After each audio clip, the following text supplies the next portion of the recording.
कहानी की शुरुआत होती है जापान में, जहां 2 लाख से ज्यादा जबरदस्त निंजाज मौजूद हैं, जो देखने में तो आम आदमियों जैसे ही लगते हैं, लेकिन असल में वो बहुत ही खतरनाक जिंदगियां जीते हैं। सुजुकी एक निचले स्टार की निंजा है, जो मैगजीन एडिटर के रूप में आम लोगों के बीच रहती है। एक दिन अचानक उसे एक मैसेज आया। उसने जल्दी से अपने राइटर को अलविदा कहा और एक पुल की तरफ बढ़ी। वहाँ पहुंची तो उसे एक रशियन आदमी दिखाई दिया, जो कि निंजाज का शिकार करता है। इसी आदमी को मारने का मिशन उसे दिया गया है। उस आदमी ने सुजुकी पर गोली चलाई, जिससे बचकर सुजुकी ने अपनी हील से वार किया, जो अचानक से 2 तीखे खंजरों में बदल गई। वो आदमी जैसे तैसे बचा और अपनी बंदूक से सुजुकी पर गोलियां चलाता रहा, लेकिन सुजुकी ने बचकर कुछ निंजा स्टार्स उसकी तरफ फेंके और फिर पीछे से आकर उसके गहनों पर लात दे मारी। लेकिन फिर भी वो आदमी रुका नहीं। उस पर सुजुकी के करंट वाले डंडे का भी असर नहीं हुआ और उसने सुजुकी को जमीन पर पटक दिया। कुछ दूरी से एक दूसरा निंजा ये सब कुछ देख रहा था।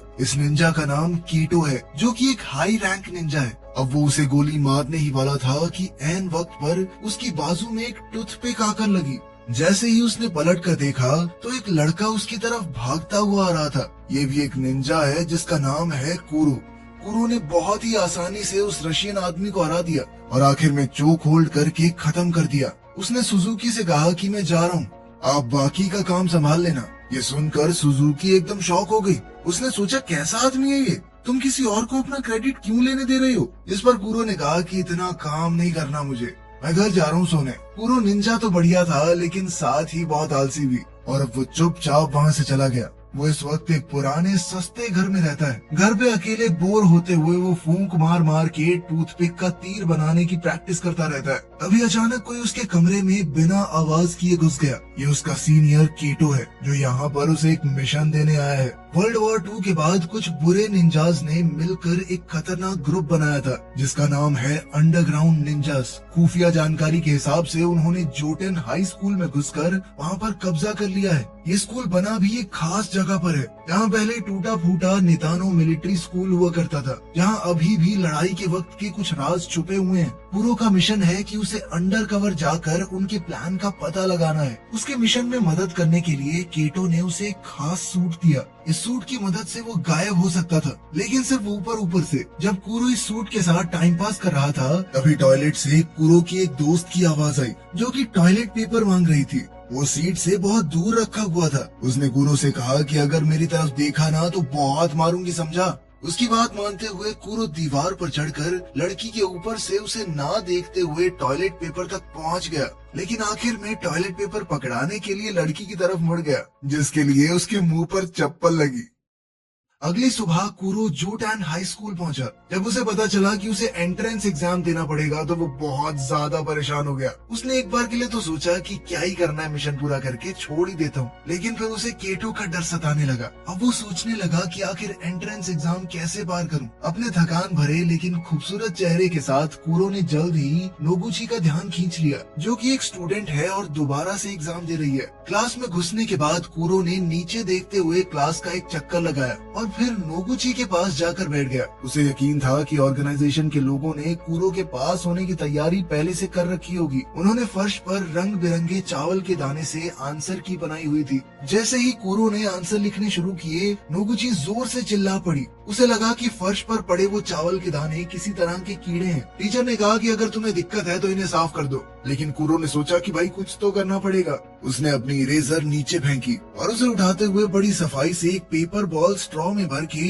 नोगुची को मारी, जिसके बाद वो चिल्लाने लगी कि अभी किसी ने मुझे छुआ। वो तो सर को ही ठरकी बुड्ढा कह के बुलाने लगी, लेकिन मास्टर जी ने कहा, बेटा देख इतने लंबे हाथ तो नहीं है मेरे। उनकी बहस के बीच कुरो ने जल्दी से एक के बाद एक पेपर भरने शुरू कर दिए, लेकिन इससे पहले वो मैथ्स का पेपर कर पाता, वो टीचर नोगुची को संभालने के लिए उसकी तरफ बढ़ा और साथ ही पैर रख के वो चावल के दाने भी हिला दिए। अब कोई रास्ता था नहीं तो कुरो ने अपनी एक्टिंग की मदद ली और वहीं बैठे बैठे सुसु कर दिया। फिर उसने रोना शुरू कर दिया कि मैं तो एग्जाम के लिए इतना डर गया था कि मैंने गलती से बहुत सारा पानी पी लिया। जिसके बाद टीचर ने उसे चुप करवाया और कहा कि एग्जाम सिर्फ नाम के लिए है, अगर तुम खाली शीट भी छोड़ दोगे तब भी तुम्हें पास कर देंगे, ठीक है? कुरो स्कूल के बारे में जानकारी हासिल करना चाहता था, तो वापस जाते हुए उसने नोगुची का इंतजार किया और दोनों साथ चलकर घर जाने लगे। कुरो का घर पहले आ गया तो उसने नोगुची से कहा कि आओ कभी हमारे गरीब खाने पे। नोगुची थोड़ा हिचकिचाते हुए मान गई और दोनों उसके घर की छत पर पहुंचे।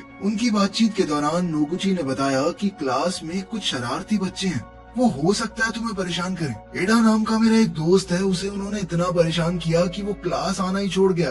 साथ ही उसने बताया कि हमारे स्कूल के नीचे काफी खुफिया टनल्स हैं जो वर्ल्ड वॉर 2 के समय के एक खास मिलिट्री बेस तक जाती हैं। कुरो समझ गया कि शायद अंडरग्राउंड निंजा ग्रुप इसी मिलिट्री बेस के पीछे है। जब सूरज डूबने लगा तो नागुची ने कहा कि मुझे अब घर जाना चाहिए, लेकिन अचानक ही वो छत से फिसल कर गिर गई और उसके नीचे गिरने से पहले ही कुरो ने छलांग लगाकर उसे पकड़ लिया और नीचे गिरकर कुरो के सूट का सेफ्टी फीचर ऑन हो गया, जो कि एक कुशन में बदल गया। नोगुची चिल्लाते हुए खुले मुंह के साथ ही बेहोश हो गई, जिसके बाद कुरो उसे घर छोड़ाया।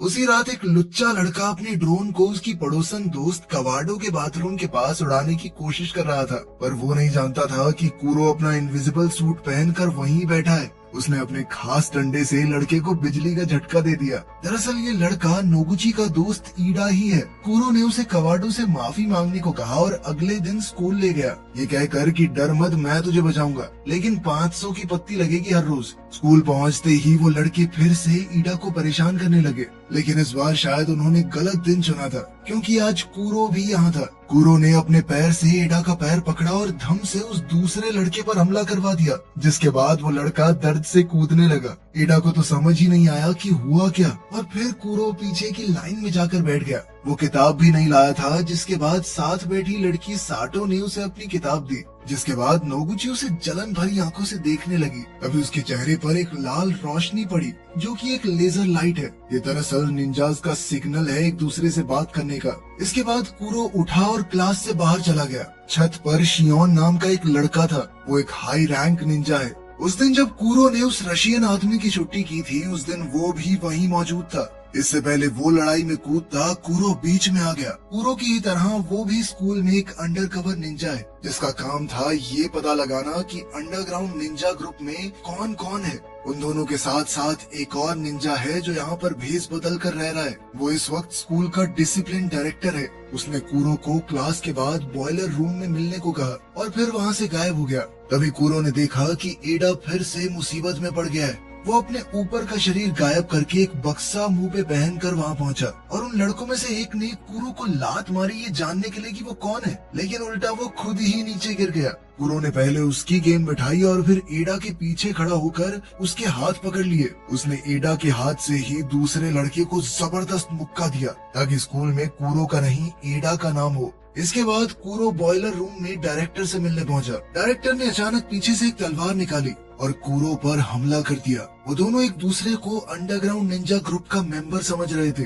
कुरो ने डायरेक्टर के हर एक वार का जबरदस्त जवाब दिया। जब उसे पता चला कि डायरेक्टर अंडरग्राउंड निंजा ग्रुप से नहीं जुड़ा हुआ, तो उसने कहा कि पीछे हट जाइए, हमारी सैटेलाइट ने आपके ऊपर निशाना साध रखा है, अगर मैं चाहूँ तो 1 सेकंड में खत्म कर सकता हूँ आपको। लेकिन डायरेक्टर को लगा कि कुरो बकवास कर रहा है, उस जैसे लो क्लास निंजा के पास सैटेलाइट का एक्सेस हो ही नहीं सकता। लेकिन तभी आसमान से सैटेलाइट ने लेजर से हमला किया और डायरेक्टर की तलवार बीच से काट दी। डायरेक्टर समझ गया कि इससे पंगा नहीं लेना, जिसके बाद कुरो वहाँ से चला गया। बाहर निकलते ही उसने देखा कि उसकी क्लास की सबसे फेमस लड़की मित्सुकी उसका इंतजार कर रही थी। वो कुरो को देखकर कुछ अजीब से तरीके से मुस्कुराई और बिना कुछ कहे वहाँ से चली गई। पास ही के एक स्टोर में कस्टमर के बाहर निकलने के बाद स्टोर का सेंसर वाला दरवाजा खुद ब खुद खुला और फिर बंद हो गया, जैसे कोई अदृश्य चीज अंदर गई हो, और कुछ ही देर में स्टोर का सामान गिरने लगा। स्टोर में मौजूद उस औरत ने लड़ने की कोशिश की, वो भी एक निंजा थी, लेकिन इस इनविजिबल आदमी ने उसे खत्म कर दिया। सुजुकी को एक मैसेज आया कि किसी ने उसकी मेंटोर जो कि एक निंजा थी उसका खून कर दिया है, और तभी सुजुकी पर भी वार हुआ। सुजुकी समझ गई कि ये जरूर कोई अंडरग्राउंड निंजा ग्रुप का आदमी है, क्योंकि उनके पास ही ऐसा सूट है जो एक इंसान को पूरी तरह गायब कर सकता है, जबकि उनका सूट आदमी को आधा ही गायब करता है। वहीं जब साटो स्कूल से घर जा रही थी तो उस आदमी ने उसे पकड़ लिया। सुजुकी ने चेतावनी दी कि वो किसी आम आदमी को नुकसान न पहुंचाए। इस पर उस आदमी ने सुजुकी से कहा कि तुम्हारी मौत यहाँ नहीं लिखी, कोडान हाई स्कूल में लिखी है। उधर नोगुची अपने कमरे में बैठी कूरो के बारे में सोच रही थी। पिछले कुछ दिनों से वो कूरो के ख्याल को अपने दिमाग से निकाल ही नहीं पा रही। वो उसके साथ एक खुशहाल जिंदगी बिताने के सपने देख रही थी और तभी हमने देखा कि कूरो उसके बिस्तर के पास आधी रात को चुपचाप उसे घूरते हुए बैठा था। कूरो ने उसे बताया कि स्टोर में काम कर रही एक निंजा को मार दिया गया है और उसे डर है कि अंडरग्राउंड निंजा गैंग हमला करने वाली है। उनके स्कूल में बहुत ही जबरदस्त लड़ाई छिड़ने वाली है। उसने नागुची से कहा कि तुम कुछ दिनों के लिए स्कूल मत आना, ठीक है? और फिर बिना कुछ कहे कूरो खिड़की से बाहर कूदकर गायब हो गया। इसके बाद हम एक आदमी को इस तरह भागते हुए देखते हैं मानो कोई उसकी जान के पीछे पड़ा हो। अचानक एक निंजा स्टार उसका पीछा करने लगा और मौका मिलते ही उसकी टांग में जा घुसा, जिसके बाद वो आदमी गिर पड़ा। इस आदमी का नाम सारुटा है, जो पहले कूरो की टीम यानी NIN का ही एक निंजा था, लेकिन अब उसने वो ग्रुप छोड़ दिया था। इसके बाद उसका पीछा कर रहे उस इनविजिबल आदमी ने कहा कि क्या वो अंडरग्राउंड निंजास के साथ जुड़ना चाहेगा। सारुटा इसके लिए 1 सेकंड में मान गया और कहने लगा कि लोगों को मारने में तो मुझे बहुत मजा आता है, बताओ कौन है टारगेट। पता चलता है कि जो इनविजिबल निंजा सभी निंजास को मार रहा था वो कोई और नहीं बल्कि सारुटा ही है। अगली सुबह जब एक स्टूडेंट स्कूल जा रहा था तो सारुटा ने एक ही झटके में उसकी मुंडी उड़ा दी और बॉडी को अपने साथ ले गया। उधर कूरो के मना करने के बावजूद भी नोगुची उसे ढूंढते हुए स्कूल पहुंची। तभी स्कूल के डायरेक्टर ने उसे देख लिया। नोगुची ने हड़बड़ाकर सब कुछ बता दिया कि कूरो ने उसे बताया था कि स्कूल तबाह होने वाला है। डायरेक्टर समझ गया कि लड़ाई छिड़ने ही वाली है। उसने नोगुची को एक अंगूठी दी और कहा कि ये कूरो को दे देना, उसे ढूंढने की कोशिश करो, ये बहुत जरूरी है। कुछ देर बाद सारुटा उस स्टूडेंट की बॉडी के साथ क्लास में पहुंचा। अभी भी उसे कोई देख नहीं पा रहा था और अचानक से वो बिना सर का शरीर सबके बीच में आकर गिरा। क्लास में हड़कंप मच गया और सारुटा एक के बाद एक स्टूडेंट्स को खत्म करने लगा। कुछ स्टूडेंट्स कमरे से निकलने में कामयाब हो गए, लेकिन सारुटा अब भी उनके पीछे था। जल्द ही सुजुकी और शियोन को खबर मिली कि अंडरग्राउंड निंजास का एक आदमी स्कूल में आतंक मचा रहा है। सुजुकी ने अपनी आंखों के सामने ये खून खराबा देखा। उसने अपनी छड़ी निकाली और हत्यारे ने अपना गायब होने वाला सूट उतारा और तो और मास्क भी हटा दिया। सारुटा ने कहा कि पहचाना मुझे? इस स्कूल में जब हम पढ़ते थे मैं बहुत ज्यादा चाहता था तुम्हें, लेकिन तुमने मेरे प्यार का मजाक बनाया और भाग गई। गुस्से और नफरत से भरे हुए सारुटा ने खुद को बिल्कुल नहीं रोका। वो दोनों खतरनाक तरीके से लड़े, एक से बढ़कर एक। सुजुकी बहुत तेज थी, इसीलिए वो जल्दी ही जीत के करीब आ गई, लेकिन उसने एक चीज पर ध्यान नहीं दिया कि सारुटा का सूट बिजली के वार को सोख सकता था। इसीलिए सुजुकी की उस छड़ी का कोई असर ही नहीं हुआ। और अब जब सुजुकी हारने लगी तभी एक आदमी कांच से कूदकर अंदर आ गया। ये वही हाई रैंक निंजा केटो है। उसके सामने सारुटा का टिक पाना लगभग नामुमकिन था। ये बात वो अच्छे से जानता था, इसीलिए उसने अपना मास्क पहना और चुपचाप गायब हो गया। लेकिन केटो को इस बात से कोई दिक्कत नहीं थी। उसने बिजली की रफ्तार से अपनी बाजू में एक चीरा मारा और सारुटा की तरफ अपना खून फेंक दिया ताकि उसके सूट पर निशान लग जाए और उसका गायब शरीर फिर से दिखने लगे। केटो ने सारुटा पर अपनी तलवार से हमला किया, लेकिन सारुटा के एडवांस सूट ने गुब्बारे की तरह फूलकर उसे बचा लिया और सारुटा मौका देखकर वहाँ से भाग निकला। वहीं नागोची अभी भी कूरो को ढूंढ रही थी। तभी वो घबराए हुए ईडा से टकरा गई। ईडा ने उसे बताया कि मैं, कूरो और एक तीसरा लड़का उन टनल्स वाले एरिया में गए थे। वहाँ पर अफवाह है कि एक रास्ता अंडरग्राउंड बंकर तक जाता है। मेरी और उस दूसरे लड़के की हिम्मत नहीं हुई अंदर जाने की, लेकिन अब मुझे कूरो के लिए डर लग रहा है। उधर कूरो को अंदर एक लड़की दिखाई दी। ये लड़की मित्सुकी है और वही है जिसने ये पूरा प्लान बनाया था। जितना कूरो ने सोचा था, मित्सुकी उससे बहुत ज्यादा ताकतवर थी। उसने मित्सुकी पर एक बम से हमला किया, लेकिन वो पल भर में उससे दूर एक दीवार पर एक उंगली से लटकी हुई थी। कूरो ने उस पर 2 हाई वोल्टेज केबल फेंकी, लेकिन उसने अपने नंगे हाथों से वो तारें पकड़ ली, मानो बिजली का उसके ऊपर कोई असर ही ना होता हो। वहीं सारुटो स्कूल में घूम रहा था। तभी उसके सामने शियोन आ खड़ा हुआ। उसने अपनी तलवार उठाई और बहुत ही ज्यादा फुर्ती के साथ सारुटा का मुकाबला करने लगा। शियोन ने बड़ी चालाकी से जमीन पर कांच बिखेर दिया, जिसके बाद उसे पता चल जा रहा था कि सारुटा है कहाँ पर। साथ ही उसका वो टेडी बियर भी सारुटा की लोकेशन को पिन पॉइंट करने में कामयाब हो गया। उसने सारुटा को एक दीवार से लगा दिया। अब कुछ ही पलों में सैटेलाइट के हमले से सारुटा मारा जाता, लेकिन ऐन मौके पर वो वहाँ से बच निकला। शियोन उसके पीछे भागा और उसने छत पर सारुटा को पकड़ लिया। शियोन ने अपनी तलवार के वार से सारुटा पर जबरदस्त हमला किया, लेकिन वहाँ सिर्फ सारुटा का वो सूट था और सारुटा ने पीछे से अचानक उस पर हमला बोल दिया। इस अचानक हुए हमले से शियोन ने बचने की कोशिश की, लेकिन उसकी तलवार दो हिस्सों में टूट गई। शियोन एक बेहतर फाइटर जरूर था, लेकिन अंडरग्राउंड निंजास के हथियार ज्यादा ताकतवर थे और इस लड़ाई में उसके कंधे पर खतरनाक चोट लग गई। अब घायल और घबराए हुए शियोन के पास अपनी आधी तलवार से बचाव करने के अलावा कोई दूसरा चारा नहीं था। वो हारने ही वाला था, लेकिन तभी केटो ने वहां आकर बाजी पलट दी। उसने अपनी तलवार सारुटा के शरीर के पार करके उसका खेल खत्म कर दिया और आखिरकार शियोन की जान बच गई।